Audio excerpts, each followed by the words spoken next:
Right now, the punishment does not fit the crime. The criminals are one up on us right now.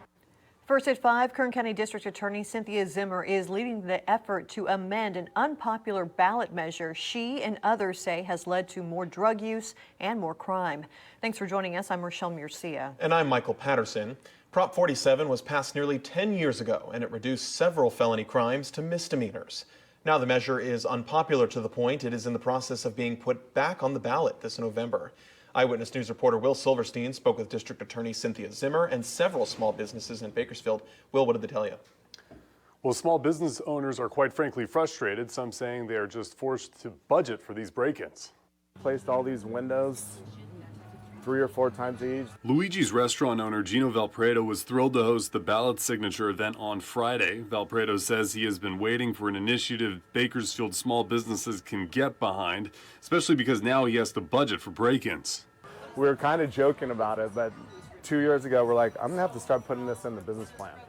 Because we literally, we started adding it up and you don't think about it. It was like between the barbed wire and then fixing stuff that's getting broken every time, and gates getting cut and locks getting broken and windows, and it literally never stops. There is nothing we can do under the law to really protect victims. Kern County District Attorney Cynthia Zimmer put on the event and was busy gathering signatures. Zimmer points to Proposition 47 as a turning point for crime and drug addiction in California. No matter how many times you steal something under $950, whether it's 1 time or 20 times, you're going to receive a ticket, a promise to appear for court. Usually people that do that are drug addicted and they never come to court. So just what did Prop 47 do? It turned several felony crimes into misdemeanors, most notably turning shoplifting, petty theft, and petty theft with a prior into misdemeanors. It also dropped drug possession felonies to misdemeanors as well. It's just so violating and frustrating, and again, like Gino said, nothing ever happens to them. They get away with it, they do it for no good reason. Last week I had 2. It's just a constant battle for us to deal with, but we get nowhere. While we were filming Ludwig's House of Tallulah store, we were approached by a business across the street experiencing break-ins. All-American Barbershop's Jessica LaSalle wants to learn more about amending Prop 47 before she gives Zimmer her signature, but just wants businesses to be seen as the victims again and not the criminals breaking the law. There are some programs to benefit them, but I feel like there's so many hoops that you have to jump through to get that help, and I feel like it needs to be an easier process. If a guy drives his car through the front door of my business and I board it up, don't send me a ticket in the mail saying you have a boarded up window and you're gonna get a fine. Be on my side, because I'm the victim. And right now the criminals they're the victims, and it shouldn't be that way. And in our 6 o'clock hour, we will hear from the CEO of the California District Attorneys Association about how the ballot measure tackles retail crime and homelessness. And if you're interested in signing the petition, the group will be out in front of the California Avenue Hobby Lobby from 10 a.m. to 3 p.m. tomorrow. Reporting in studio, Will Silverstein, Eyewitness News. Mayors rethink support for California's Proposition 47, which lowers the charges for some felonies to misdemeanors, amidst the growing concern over its unintended consequences of rampant retail thefts. The local push for reform gains momentum ahead of the November 2024 ballot. NTD's Stephanie Sikal reports. Local California leaders, including mayors from San Francisco and San Jose, have shifted their support for Prop 47, a measure aimed at reducing prison overcrowding. Initially approved in 2014, Prop 47 reclassified certain offenses related to theft and drugs as misdemeanors. Drug addicts and homeless people are everywhere. This is indeed a long-awaited initiative. It is supported by over 70% of the respondents in a recent survey. San Jose Mayor Matt Mahan and San Francisco Mayor London Breed now advocate for reform, expressing concerns about unintended consequences. The proposed changes include reclassifying theft with prior convictions as a felony and mandating mental health and addiction services for felony charges. And the reason we're here from all sides is because Proposition 47, which was passed in 2014, simply isn't working as it was intended. And for that reason, we have crises in our state that need to be addressed through an amendment, through a fix. It is inescapable. We have a very, very serious problem with homelessness, with drug addiction, and with property crimes in the state of California, and we must reform Prop 47.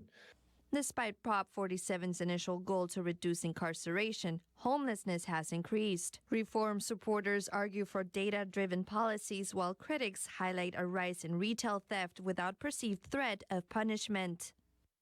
Stephanie Sikal, NTD News.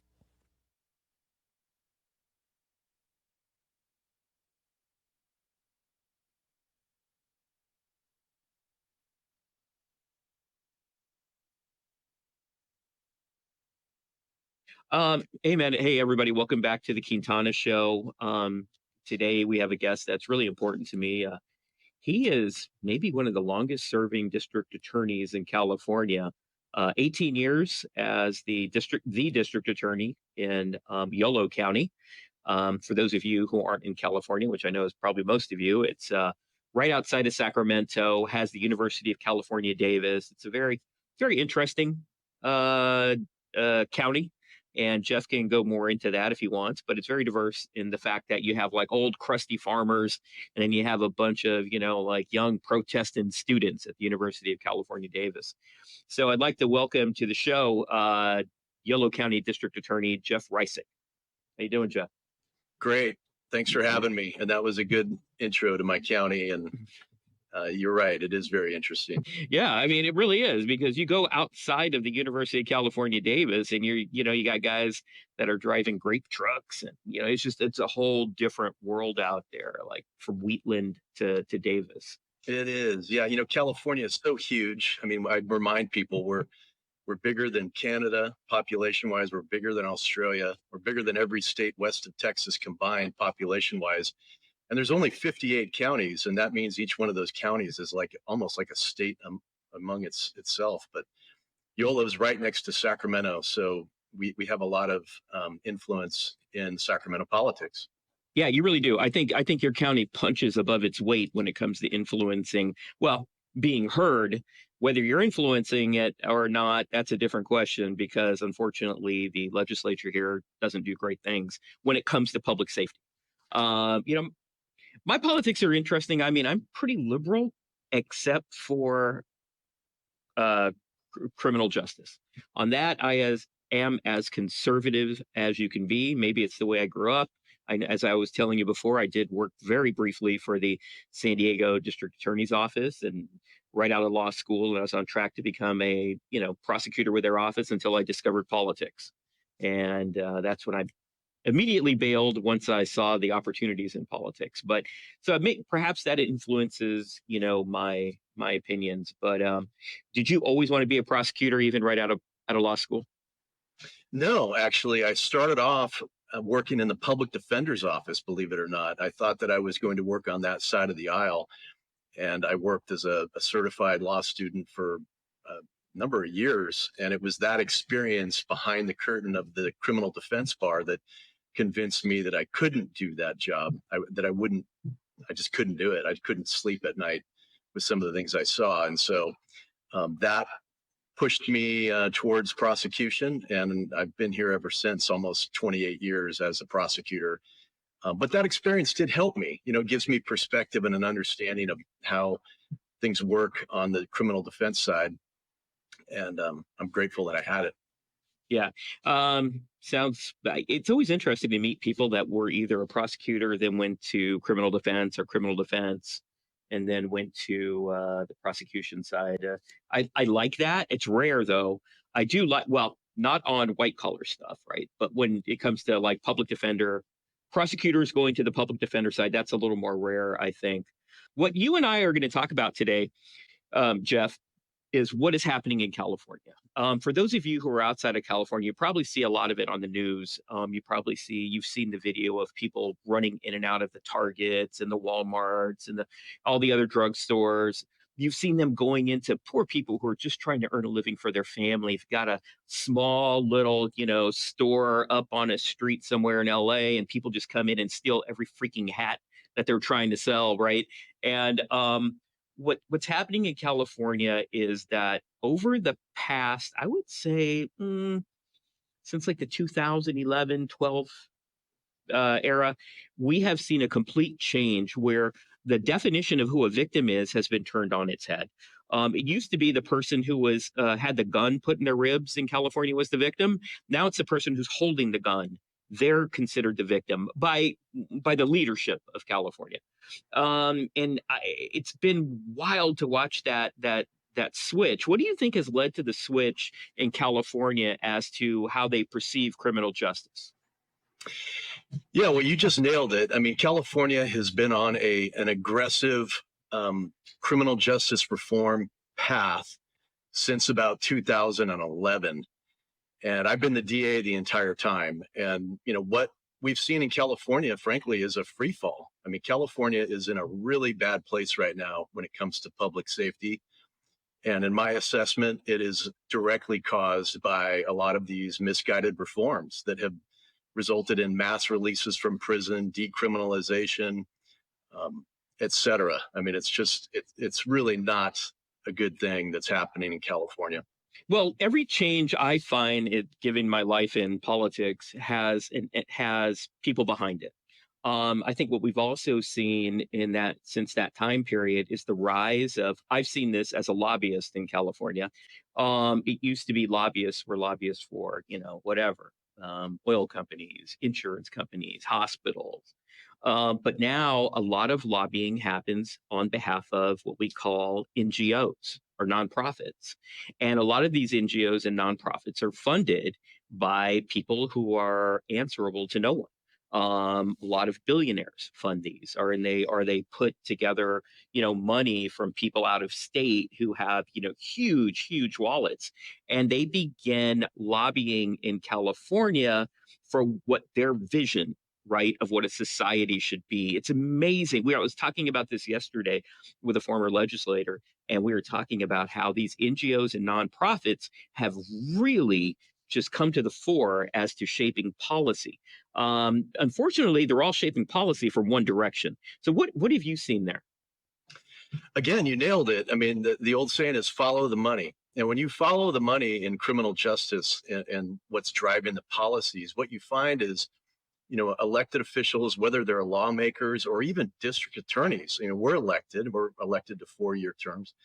When you find, follow that path of money to who is funding the campaigns to get those people elected and reelected, you find some very, in my opinion, I mean, I'm just going to say it. I mean, there's some sinister, large national organizations funded by billionaires that see the world in a vastly different way than I see it, where they want to decriminalize drugs and other crimes, and criminal justice has been one of their primary pursuits for the last decade. And I've seen it in the legislature, just as you said, and I see it with some of my colleagues, elected DAs. There's a lot of money being pumped into California to elect these, progressives to reform the system. And it's been a disaster. And all you have to do is look around in California's major cities or walk down the street in San Francisco and you see the results.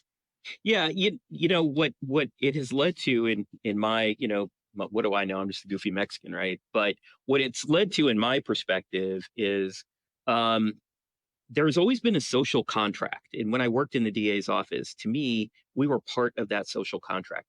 And the social contract is, you tax us, we will send you our money as a citizen. And here's what you do for us. You provide us with a safe environment so I can walk down the sidewalk and not get knocked out. And then you provide me with a place in which I can nurture a family and I can start a business, I can invest in a business, and I can see the, fruits of my work. That was the social contract that we agreed to when we created governments. In California, over the past decade, I've seen that social contract just completely ripped apart. And Californians are going, what happened here? Like, what happened to the deal? You provide me with safe streets and a place where I can open a business and operate it. And I know that if I have problems, I can call on you and you will come here and you will take care of it. What do you see has happened there, Jeff? Well, I do agree that we are reaching the tipping point in California where people um, have, even people in the middle and people on the left have had enough of what's happening. We lead the nation in homelessness. Homelessness is up 51% in California in the last 10 years, while it's down 11% in the rest of the country combined. We lead the nation with retail theft being a crisis in our major cities. We lead the nation in all of these terrible things. And, ultimately, I think that, the progressive reform movement has gone way too far, and they've lost their base of voters. And I have to tell you this, I'm in Yolo County. This is a very progressive blue county. My county hasn't voted for a Republican since 1952. We're the bluest county in the Central Valley of California. And I'm an independent, and I'm a strong believer in smart reforms, and I've pursued those smart reforms, but I'm also very committed to victims and public safety. So when I talk about all of these things, I'm coming at you from a position of a guy who's been elected 5 times in a deep blue county. So I have the confidence of my constituents that are overwhelmingly Democrats. But I'm telling you, they've had enough of this. And what we're seeing now in California is the pendulum is about to swing back. Well, I hope you're right. I mean, one of the best examples. Do you follow baseball at all? I'm not a huge sports fan, but I was reading over the past couple of days, and there's a guy named Shohei Ohtani, who's a baseball player, and he plays for the Angels, but now he's signed with the Dodgers. And then there is a future Hall of Famer who is a former Giant who was trying to woo, and he tries to woo all of these free agents for the San Francisco Giants. And what he found, and he was open with it for the first time this week, Jeff, is that players and players' families come to San Francisco, they look around, and they're like, "Oh, we don't want to live here. Like, we're not going to come here." Have you heard about this story? I have heard about it, and it's Yeah. very familiar to me. What's really sad is that when I was younger and I lived in this area, like, we would look forward to going to San Francisco. Me and my friends would plan on it. We would have shopping trips to San Francisco because they had the greatest stores, most of which are closed now. And we would go there and just spend a day in San Francisco shopping, going to the waterfront, walking in Golden Gate Park. Those days are done. And now politicians in California can say, no, you're going, you're over the top. But I believe those days are done. What are your thoughts? No wonder Steve Garvey wants to block Biden and Pelosi's progressive agenda and supports building Trump's border wall. Garvey stands for Trump. Both times he was the best person for the job. I voted for him twice. Steve Garvey is too conservative for California. Yeah, I'm a California kid. I was born in the Bay Area. I've been up in Northern California ever since. And, from my county to downtown San Francisco, it's about an hour and a half drive. I used to routinely go down there and shop at the stores. I'd take my wife and my family. We'd go to Broadway. We'd go to the parks. That all stopped about 5 or 6 years ago as the city started to decay and decline. And what you see down there now really is a dystopian reality. I mean, the streets are filthy. There's homeless, addicted, and mentally ill people all over the city. It's not safe. Cars are broken into every day, 1,000 times a day, all over that region. Crime is up. Police are demoralized. You've got 500 cops, understaffed 500 cops in the city of San Francisco.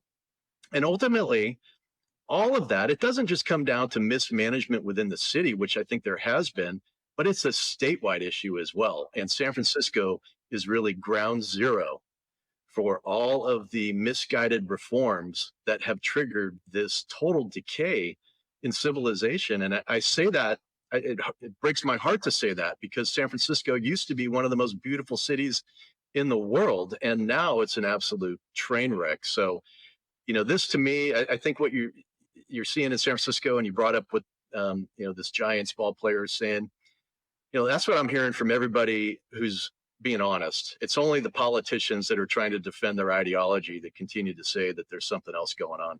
Now you hear politicians say, "Oh no, these aren't being these numbers are not true.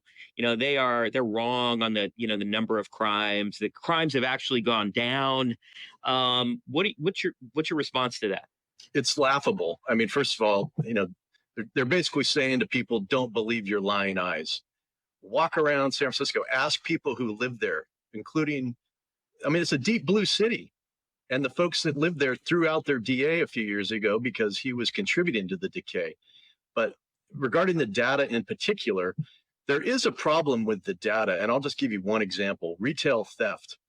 The numbers that are reported every year to the state of California Attorney General are vastly underreported. And the reason why is because many retailers and other people, just regular victims, have figured out that the system isn't going to do anything, even if they do report the theft, because it's a de minimis crime in California. And so they just stopped reporting. I have confirmed that directly with big box retailers, including, some of the names that everybody knows. They're only reporting, at least in my county, I've nailed them down, only about 15% of all of the thefts that have occurred in their stores throughout the county. Now multiply that by a population of 40 million people in California, and you see that there is a massive underreporting problem. That's just one example. But I've heard that narrative from some of the politicians and some of the newspapers that seem to defend their position, and it's laughable. Yeah, I'll give you my example. So I live in a very, it's a very exclusive area. I talked about it before here on the show, up in the foothills outside of Sacramento. And so I say that for a reason. I say that I wasn't downtown, right? I wasn't I wasn't in San Francisco. I was in this exclusive enclave. And I go into the Walgreens.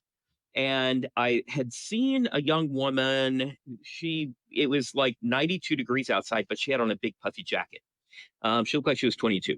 And she was sitting with a guy who looked like he was about 58. And they were just sitting outside, kind of talking to each other, looking at people as they walked in. So, I do my thing. I lock my car doors and I go in.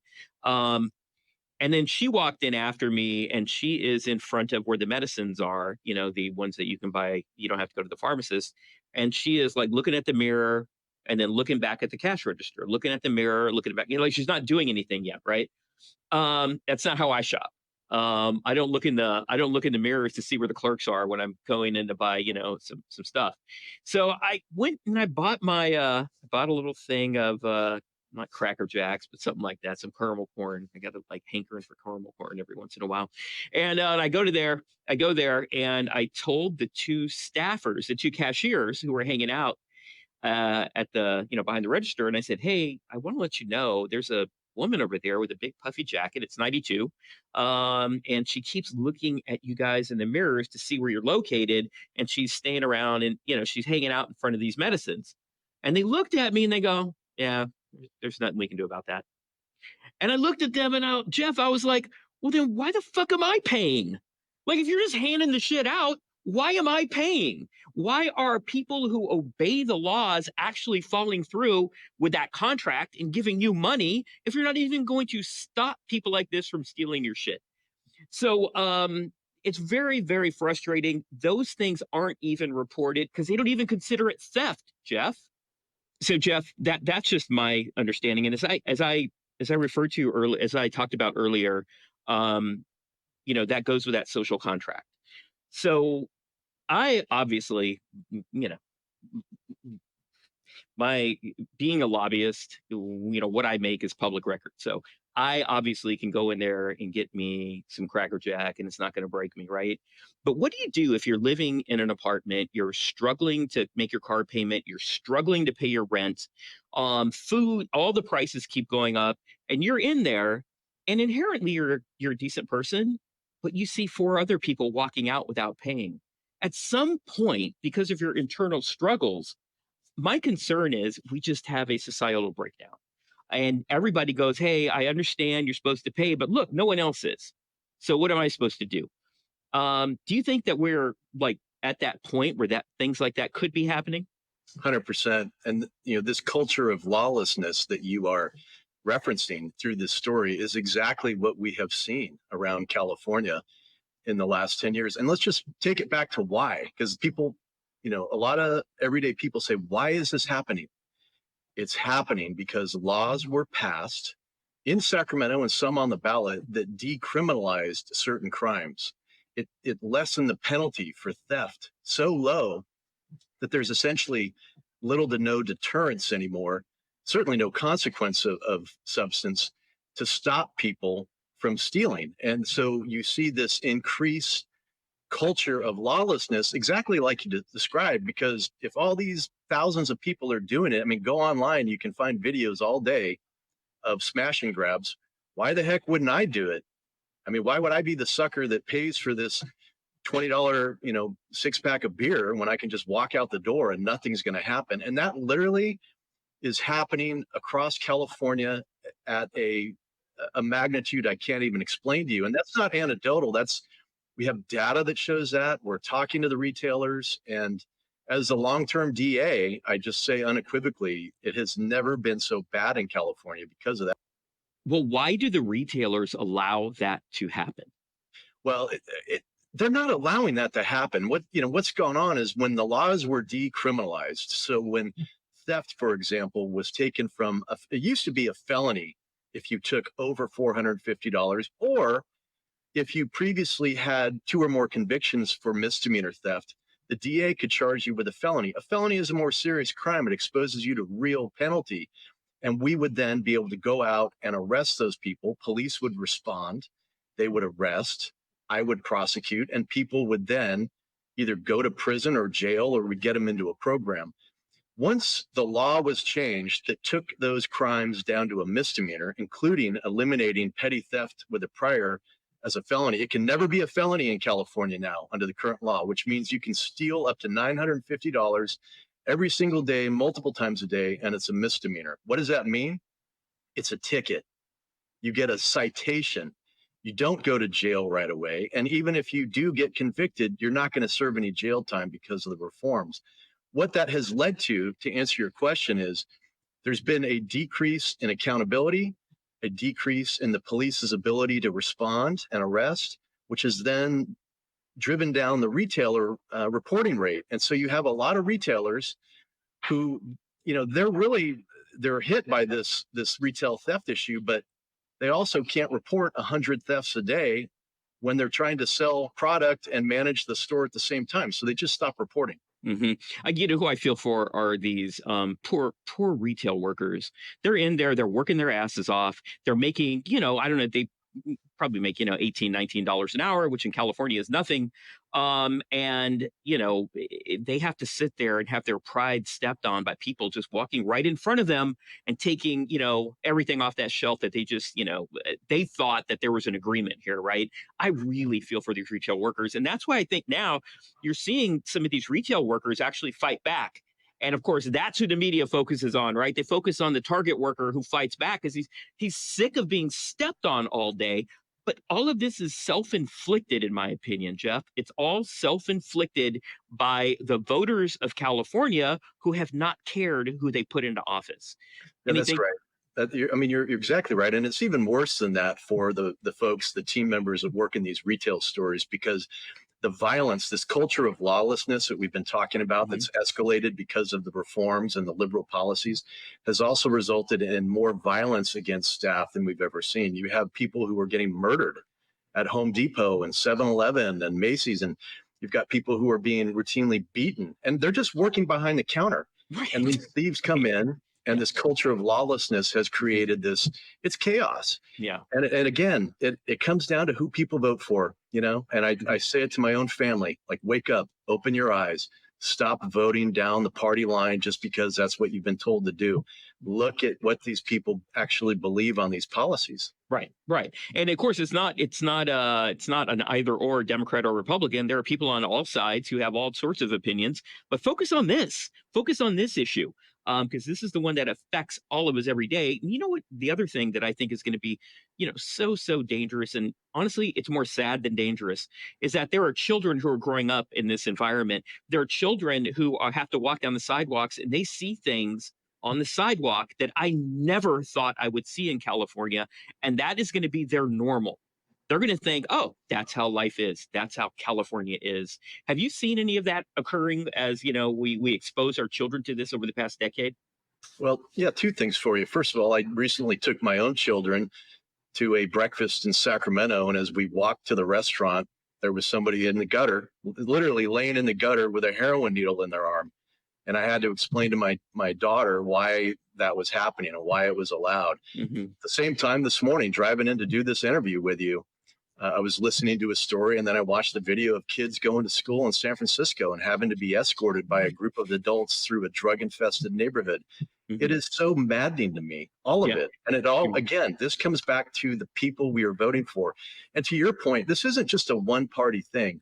Right. There are people on all sides of the aisle that have misguided ideas on criminal justice. But I keep saying we got to dig into the meat and potatoes of these policies and vote for people who are at least more moderate. Look at my county, it's all Democrats here. It's only Democrats. I'm looking for those Democrats who support public safety and law and order. One of the other, so I've thought about this a lot. You know, I think there are kind of four things that are all feeding into this, Jeff. And one is the demeaning of police officers in our society, largely driven, again, by these NGOs, nonprofits, and coordination with the media, who laps it up. Right. And anytime they can drag a police officer, you know, through the dirt, they do. I also see it as you said, the decriminalization, where things that were, and, you know, you touched on it very briefly, but I really want to drive this home. I can go out, Jeff, and steal $900 of worth of material, you know, goods 100 times today, and I will not go to jail. You know, I could, because they don't allow you to add it up. You're not allowed to add it up. So I can steal it 1,000 times. And criminals know. Bad guys know. Bad guys talk. They know that they know the rules better than many DAs do. And they know, nah, bro, that's $975. Put that back. That one's only $850. So that's another big part of this, Jeff. And that was in Prop 47, the Safe Schools and Neighborhoods Act. Was that what it was called? That's right. Yeah. And that was passed by the people of California because they had a friendly name. And then the other one is, of course, jail. And that was, again, another Governor Jerry Brown deal. Jerry Brown said it's better if prisoners who are felons, for those who aren't familiar, felons go to prison. Those are the more serious crimes. You can have people who are picked up for shoplifting and other crimes. Those are the guys that go to jail, or felons who are maybe waiting for the adjudication of their offense. But primarily they're folks who are serving time for minor crimes and, again, waiting to go to court. But Jerry Brown, in his wisdom, because, you know, he's the smartest guy in the world, just ask him. He said people deserve to be local. So he moved felons to county jails. Well, that had a couple of things. One, it made county jails much more violent. And secondly, now guys that are shoplifting, they don't even go to jail because it's impacted because it's filled with felons. So to me, those are the, three of the prongs. The fourth prong, of course, Jeff, as you're very, very familiar with, is the fight against bail. Bail is really important in the sense that when you commit a crime, you put bail down as your word that you will return to answer for those crimes. These nonprofits over the past, 3 or 4 years have had, or like 5 or 6 years, have been pushing to go to zero bail.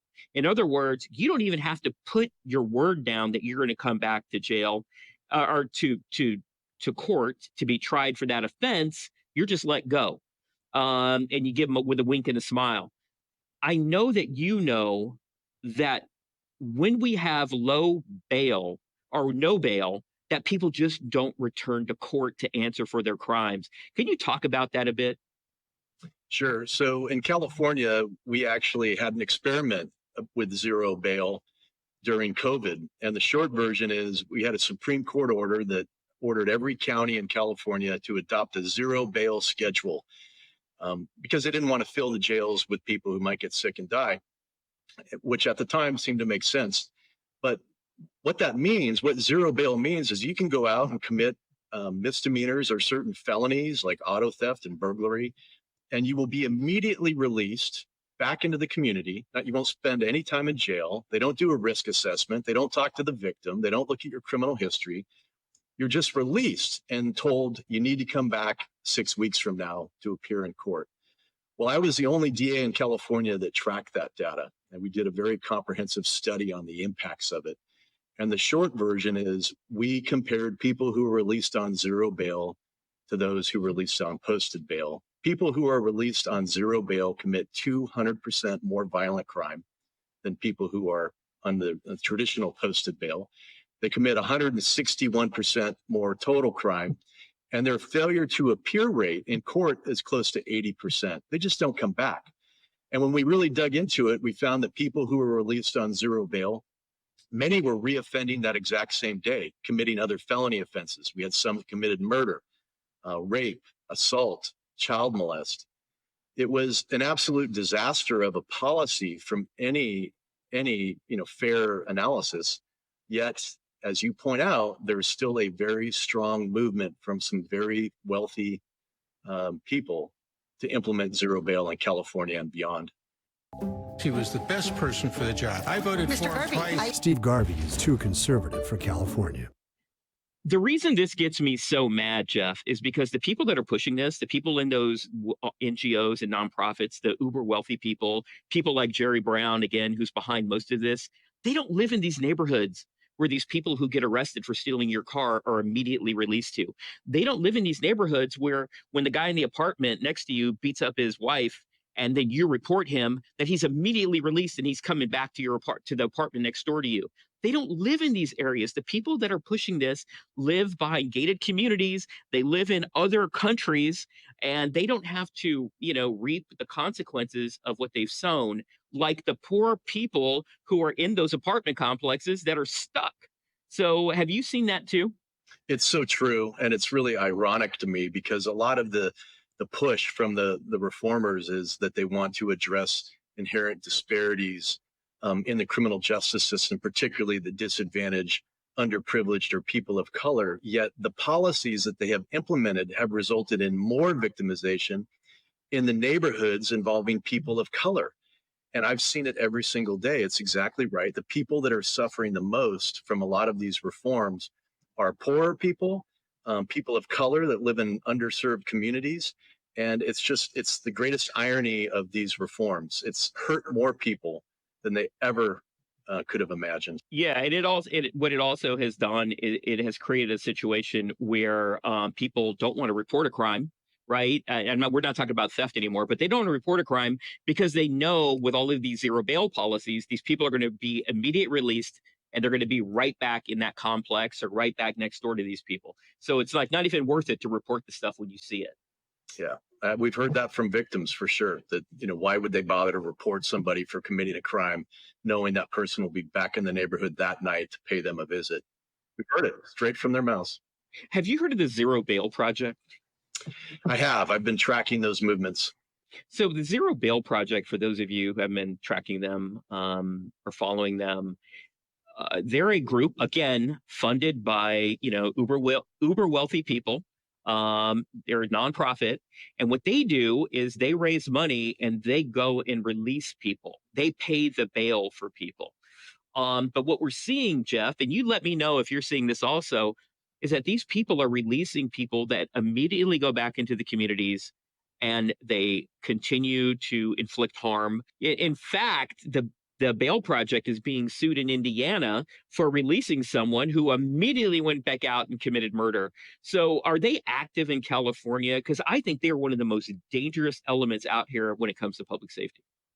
Those same groups have been active in California. And the real thing that bothers me about those efforts is, first of all, I understand that there is some need for bail reform. And I actually support smart bail reform. But what groups like that are doing is reckless because they are posting bail for individuals without doing a deep dive into who these individuals are, what their criminal history is, and what their risk is. What risk do they pose to their community? And as a result, you've seen situations where these groups have posted bail without doing their due diligence, and then people get killed. That's irresponsible and reckless. And I think that those organizations have blood on their hands. So how do we get out of this? Are you doing anything to help us get out of this? Do you think it's hopeless, or what do you think we can do next to try and save this once very, very beautiful state? It's a great question. And, the response is really simple. We have to vote differently. We have to vote for both candidates that support our values on public safety and also vote for initiatives that can help fix some of these problems in the laws. So I'm involved with a group of district attorneys and retailers and business owners and victims that are trying to get something on the ballot in November of 24 to specifically reverse certain reforms to bring back accountability, to bring back mandated treatment in drug courts, to bring back consequences for repeat thieves. And the good news is we have huge momentum right now, and I'm pretty confident that this is going to be on the ballot. And if it passes, it's going to change the game in California. And I think that we will start swinging back to more of a middle ground where we need to be. Yeah. Are retailers going to be helpful in this, or are retailers Absolutely, staying away? Oh, really? Yeah, no, the retailers are on board with us on this. We've got, we're working this initiative with them. They've contributed financially, which again, follow the money. The retailers are in, businesses are in, victims are in. I would call this a growing movement that I predict by middle of next year, this is all you're going to be hearing about in public safety, is this effort. Yeah. If my past indicates the future for me, I would say that the legislature will probably try to pass some bills to undercut it. I would wish they would go and try to pass some bills to pass what it's trying to do, but I actually think they will probably try to undercut it. I hope I'm wrong. By the way, California is having some informational hearings on retail theft. I think it's today. December 19th is this first this thing they're doing, which I've been around a long time, and I've worked in the legislature a long time as a DA, at least testified over there. I agree with you that first of all, the legislature cannot do anything directly to fix Proposition 47 because that requires it to go back to the people. By law, any amendment to Prop 47, which was the movement or the initiative that decriminalized hard drugs, took it to a misdemeanor, and also lessened the penalty for theft, which is what's driving these crises, must go back to the ballot for the people to vote on. And so the legislature can't do anything. They'll say that they can in order to try and, kill initiatives, but they can't. And then the second thing is, look, for over a decade, I've watched the legislature do nothing but water down criminal laws in California. And I have zero expectation, unfortunately, that they're going to do anything meaningful in California to get us on track. No. Yeah. Unfortunately, and when it comes to criminal justice, what they will do is study it to death. When it comes to pro-criminal justice issues. Last question for you. Los Angeles DA George Gascon, what motivates a guy like that to go become a DA and then completely become a public defender in sheep's clothing? Like what is in that guy's head that makes him do that? Follow the money. And George was elected DA through massive donations. So this isn't complicated. Follow the money, and that's what you get. And look, George, he's a powerful person.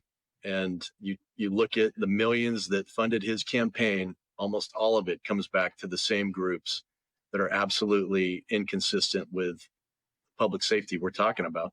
Are you afraid? Are you afraid saying something like that? Are you afraid saying George Soros' name out in public and follow the money? I'm assuming you're not, but I just want to make sure I hear it from you.